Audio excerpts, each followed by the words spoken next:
अब पेड़ के ऊपर परीक्षित जी 100 कौआ रहते थे और एक उल्लू रहता था। तो वे 100 कौआ मिलकर उल्लू को मारते थे दिन में। अब रात में वे सब सो गए तो उल्लू क्या करे कि एक कौआ की गर्दन पकड़े और अलग उठा ले जाए, मारे आवे, दूसरे फिर उठा ले जा, फिर मारे आवे, तीसरे फिर उठा ले जा, फिर मारे आवे। अश्वत्थामा ने की मामा उठ बन को काम, कृपाचार्य की क्या बात है, एक मामा है को काम क्यों? 18 दिना में लड़की 5 में तो एक ना मरो, तो अब हम ही तुम काम मार देंगे। पर अब मैंने अनुमान लगा लो कि अब सो रहे हो, जैसे जो उल्लू मार रहे है तैसे ही मैंने काम बन जाए। तो चलो अब सो रहे हो। जीवन में ध्यान रखना, आदमी ऐसी चीज रही है परीक्षित जी कि जाने भगवान में वो कमी ढूंढी है, आदमी आदमी में ढूंढ ले तो बुराई ना, इंसान में वो कमी ढूंढी है। पर बहुत दिन पहले एक गाना सुना होगा आपने, कमी बताने के लिए तो बहुत तैयार होते हैं, पहला पत्थर वो मारे जो पापी ना हो, ये गाना सुना होगा आपने।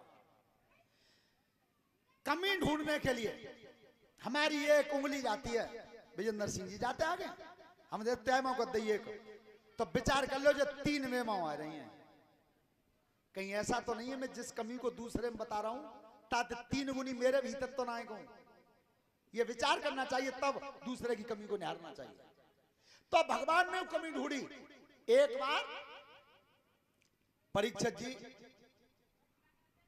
2 मित्र तैयार हुए, उनने की एक काम करो रे, कमी तो सब में शोध तो दुनिया करते हैं, वैज्ञानिक निरे शोध करते हैं, पर जब भगवान में कमी का ना ढूंढी, चलो हम तुम ढूंढेंगे। वे 2 नए वैज्ञानिक बने, भगवान में कमी ढूंढे, सो चले। सो उनने कही कि अब लखाई करो प्रकृति में कहां कमी करी है। सुनियो बहनों ने बेटा ध्यान से। सो बिन्ने देखी आम को पेड़ो, सो आम के पेड़ पे आम लटक रो ने सो, बाकी अगेला खेत में एक बेली ताप है काशी पर लटक रो तो बड़ो। सुबानी को लिख भगवान की कमी के का के बेल ने कसी धरती पर डरिए ताप है इतना बड़ो फलो, और आम को पेड़ कितना ऊंचा ताप ने कसो फलो, जी भगवान की कमी लिख ले कि भैया लिख ले ही चले, पर ऐसो करने के देर आराम न कर ले, थकी गए घाम में बजत बजत, सुबह सोई गए। अब आम के नीचे पड़े ऊपर उछते रहे, सो नेक हवा को झोंका आओ, सो आम को फल टूटो, सो वो नाक में लगो, जो नाक में लगो सुबानी को ओए बकमी काट दो, काट के क्यों हम ही तुम बगंती भैया कि क्यों कि अगर भगवान का उतरे जा काशी पर लटका दो तो मां, और आम लटक जा तो जा बेल पर जो काशी बन टूट के नाक में लगा तो का हो तो ठीक है भैया, बहुत अच्छा करो, भगवान जो कुछ करो ठीक करो। तो भगवान की कमी को निहारता है आदमी, अपनी तो चलती क्या है। सोता बंधो तो जैसे अश्वत्थामा आज जगा रहा, चलो चलो आप काम बने हो, तो इतने पांडव जीत के लड़ाई और पहरेदार बनाए गए शिव जी को, भोलेनाथ को।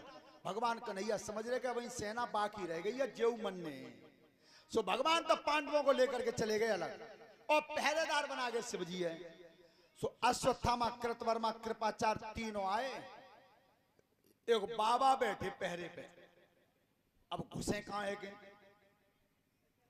परीक्षित जी अश्वत्थामा ने धनुष उठा के और 500 बाण मारे खींच के, बाबा के पेट में 500 तीर घुस गए, उताऊ लिखरे नहीं, 500 ही फिर मारे, इतने घुस गए उताऊ लिखरे नहीं।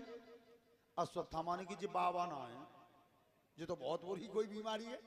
सो एकदम अश्वत्थामा ने कूद मारी, सो शिव जी के कुंड में आहुति दे दी शरीर की, सो भोलेनाथ ने पकड़ के निकाल लिया। इतना दयावान तो कोई देवता है ही नहीं भोलेनाथ के बराबर। बोले ला बेटा जाते रहे शरीर की आहुति लगा रहे हो, मांग लो क्या मांगना चाहता हो, सो कि बाबा का देना चाहते हो तो मैं नेक देर जा डेरा में जाना चाहता हूं बस। तो बेटा जाको तुम वो बना गए पहरेदार, ऐसा करो जाए वही चाहते हो तो पीछे तो चले जाओ। अश्वत्थामा ने की पीछे तो देखे आए इंक्वायरी करके, पत्ता त्रिशूल घूम रहा है, भस्म दे दी हाथ में, इस भस्म को मार देना त्रिशूल लौट जाएगा। पीछे से घुसे तीनों चोर, और जितनी सेना सो रही थी आज डेरा काट के और सोती हुई सेना का वध किया पापा, सोती हुई सेना का। पर एक बात जीवन में ध्यान रखना, बखत परे पे कामन आमे, इन बंधन की रीत कहा है, और ते मुसीबत में जो धोखो ऐसी नुकी तो प्रीत कहा है। अरे सोबत छत्री को शीश काट दे ऐसी रण में जीत कहा है। सोते हुए को मारा। और 5 बेटा पड़े थे द्रौपदी के, और द्रौपदी 5 बेटाओं को लेकर के सो रही थी। सोता बंधुओं, पर 5 द्रौपदी के बेटा ऐसे लगते थे मानो 5 पांडव। जैसी शकल दुष्टर की थी वैसे ही दुष्टर के बेटा की थी। जो सूरत भीम की थी वही भीम के बेटा की थी। जैसे 5 भैया थे तैसी शकल सूरत 5 बेटाओं की थी। सुबह दुष्ट ने आज थोड़ा सा अंधेरा था और जब निहारा तो ये समझा कि द्रौपदी के जोरे 5 पांडव। और कर्म क्या किया? अरे तवलई तलवारी उठाई,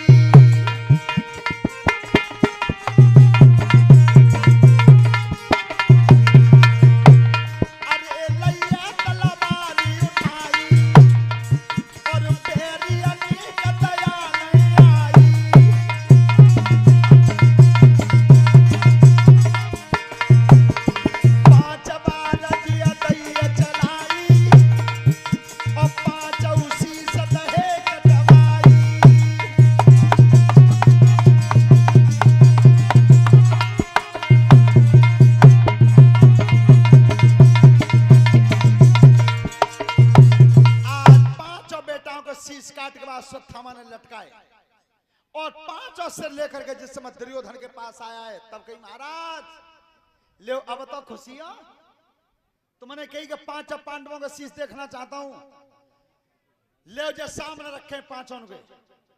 दुर्योधन ने कही अश्वत्थामा सबसे पहले ने भीम को मूड दे दे हाथ में, ताने मेरी जिद दशा बिगाड़ी है जांग तोड़ के।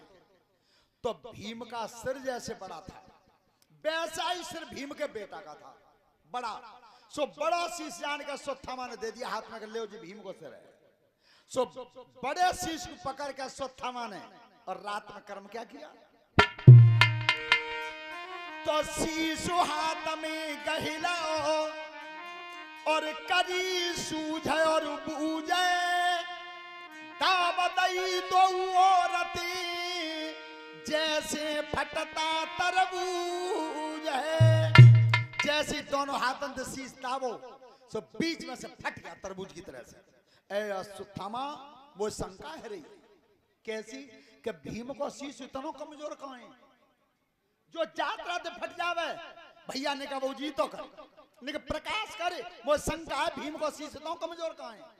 सो जैसे अश्वत्थामा ने मड़ियों का प्रकाश किया है वो 5 शीश दिखाई दिए और जो दुर्योधन ने पहचानी कि ये 5 पांडव नहीं है, ये द्रौपदी के 5 बेटा है। क्या?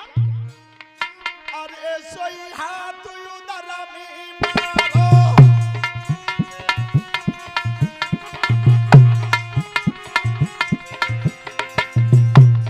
अरे तब हाथ उदर में मारो, अश्वत्थामा पुरो परिवारो।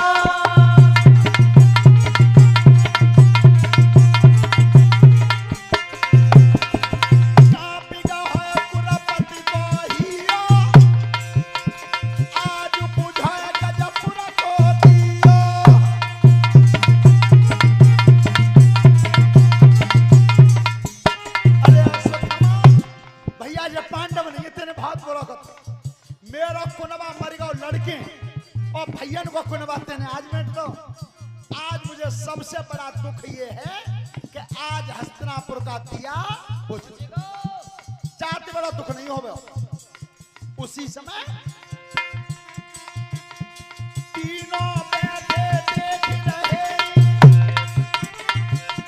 कैसे बन गए कर्म अनूठे, सबसे ज्यादा दुख भयो और दुख में प्राण असुर के छूटे। और जैसे भगवान की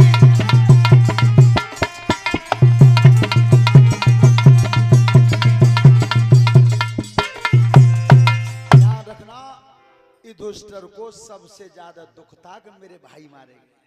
और जीवन में ध्यान रखना, सब चीज मिल सकती है पर मां जाया भाई नहीं मिलेगा।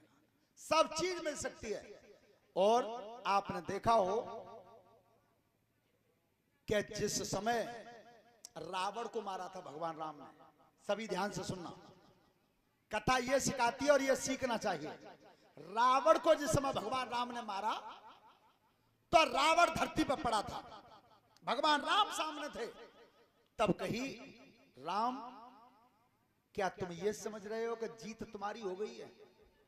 देखो कितना बड़ा अभिमानी था, पूरा परिवार मिट गया तब भी कह रहा है कि जीत मेरी है। पर वो न्याय की बात कह रहा था। राम ये मन समझना कि जीत तुम्हारी है, जीत हुई है मेरी। क्यों? कि मैंने ये प्रतिज्ञा की थी कि जीते जी राम को लंका में पैर नहीं रखने दूंगा। सो मैंने अपने जियत तुम लंका में जान तो ना देंगे, और तुम्हारे ही सामने, तुम्हारी आंखों के सामने मैं तुम्हारे धाम को जा रहा हूं, तुम रोक नहीं सकते, इसलिए जीत मेरी है। और रही बात राम लड़ाई की हार जीत की, तो सुनो, तुम्हारे अयोध्या में केवल एक भवन है सोने का, एक, और मेरी पूरी लंका सोने की है।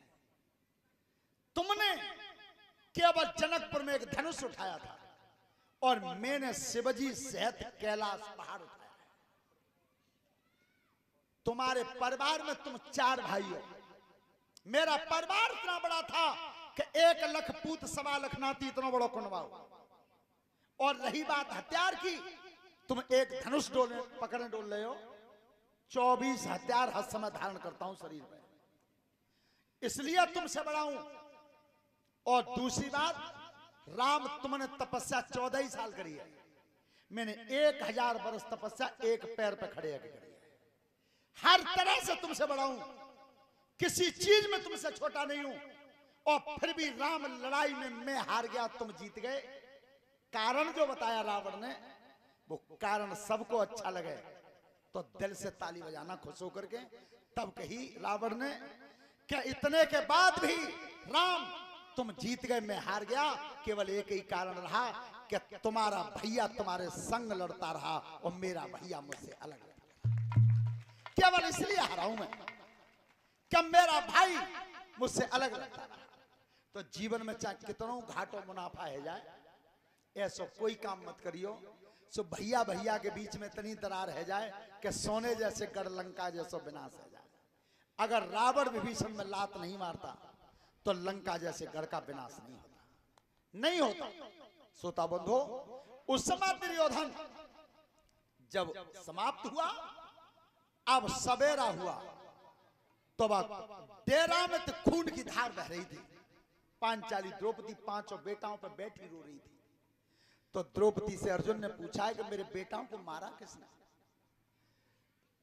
तो द्रौपदी बोली हैं, महाराज मोती पूछ रहे हो कि किन्ने मारे हैं? तो महाराज मैं एक बात कहना चाहती हूं, 18 दिन से मैं सोई नहीं, बिल्कुल नींद नहीं आई। 3.5 जीव थे जो नहीं सोए 18 दिन। पहले नंबर पे गंगा पुत्र भीष्म, दूसरे नंबर पे द्रौपदी, तीसरे नंबर पे कन्हैया, और आधो वो जो शीश टंगरो छोकर पे बेऊ नहीं सो 18 दिन तक बिल्कुल। पर आज मैंने जान ली कि मेरे पति की जीत है गई है, तो मैं चैन में सो मालूम हुए ना। पर जाने मारे पकड़ के लाओ मेरे पास। जो पहरेदार से पूछी, बोले बाबा पहरेदार हुए, कोई आओ ना? बोले ना थे कि भैया देखो दरवाजे को पहरेदार बना गए तुम, तो दरवाजे पे आके तो कोई कौन है? अब भैया कोई पीछे आके चलो वो, पर हाँ अश्वत्थामा कृतवर्मा कृपाचार्य 3 आए। सोई समझ गए। अर्जुन ने गांडीव धनुष उठा लिया, गांडीव धनुष उठाया, और जैसे ही तरकस में से 3 निकाला, अश्वत्थामा मालूम पड़ गई का वो नंबर में रोई है। उसी समय उसने ब्रह्मास्त्र चला दिया, ब्रह्मास्त्र, और ब्रह्मास्त्र पर गर्भ का मंत्र लगा दिया पापी ने। जहां तक आवाज जाएगी किसी गर्भवती के कोई संतान नहीं बचेगी। तो वो चोट जो थी ब्रह्मास्त्र की, वो अश्वत्थामा ने चलाई और बे ब्रह्मास्त्र चला दिया अर्जुन ने। दोनों ही ब्रह्मास्त्र टकरा गए आपस में। और जब वो चोट उत्तरा के गर्भ पर पड़ी, ध्यान रखना वंश केवल यही था, वंश की निशानी उत्तरा के उधर में रह गई थी, बस कोई नहीं बचा। तो तब उत्तरा के जब दर्द हुआ है, तब वो अपनी सास पे बोलिए सुभद्रा से, क्या बोलिए?